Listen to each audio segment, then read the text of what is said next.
खुशी महोत्सव आला रे आला, मनात आनंद भरला भरला, तर आपल्या तिच्यावर मार्च या रे या, पटेल ज्वेलर्स समधे खुशी घेऊन जारी।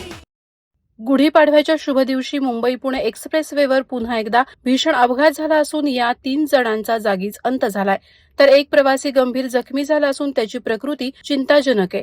खालापूर ते पनवेल दरम्यान मुंबईकडे येणाऱ्या मार्गावर सकाळी ही घटना घडली। मिळालेल्या प्राथमिक माहितीनुसार पुण्याहून मुंबईच्या दिशेने येणारी पोलो कार अत्यंत वेगाने येत होती। किलोमीटर 10 जवळ कळंबोली हद्दीत कारवरील चालकाचं नियंत्रण सुटलं। अतिवेगामुळे कार रस्त्यावर अनेकदा पलटली आणि भीषण अपघात झाला। कारचा अक्षरशः चक्काचूर झाला असून प्रवाशांना बाहेर काढण्यासाठी स्थानिक नागरिकांना शर्थीचे प्रयत्न करावे लागले। या कारमध्ये एकूण 4 जण होते। दुर्दैवाने तिघांचा जागीच अंत झाला, तर एक जण गंभीर जखमी झाला। जखमी प्रवाशाला तातडीनं पनवेल येथील एमजीएम रुग्णालयात दाखल करण्यात आलं असून उपचार सुरू आहेत। अपघातानंतर मुंबईकडील मार्गावर मोठ्या प्रमाणावर वाहतूक कोंडी निर्माण झाली होती। महामार्ग पोलिसांनी तत्काळ घटनास्थळी धाव घेऊन अपघातग्रस्त वाहनं बाजूला करून वाहतूक सुरळीत केली।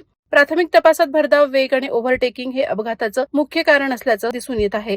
हे अपघात बुधवारी 18 मार्चला झालेल्या भीषण अपघातानंतर घडलाय। बुधवारी खोपोलीजवळील नवीन बोगद्याजवळ 5 वाहनांच्या साखळी धडकेत 3 जणांचा अंत झाला होता, तर अनेक जण जखमी झाले होते। सलग 2 दिवसात एक्सप्रेस वेवर झालेल्या या भीषण अपघातांमुळे प्रवाशांमध्ये भीतीचं वातावरण आहे। अतिवेग, बेजबाबदार ओव्हरटेकिंग आणि नियमांचं उल्लंघन यामुळे असे अपघात होत असल्याचं सांगितलं आहे। महामार्ग पोलिसांनी अपघाताची नोंद घेऊन तपास सुरू केला असून एक्सप्रेस वेवर वाहतूक नियमांचं काटेकोर पालन करायचं आवाहन प्रशासनाकडून करण्यात आलंय। वादळवारा लाईव्हसाठी दत्तात्रय शेडगे, खोपोली। नवी मुंबई व रायगड जिल्ह्यातील ताज्या बातम्या आणि घडामोडींसाठी सबस्क्राईब करा वादळवारा लाईव्ह चॅनल आणि दाबा बेल आयकॉन।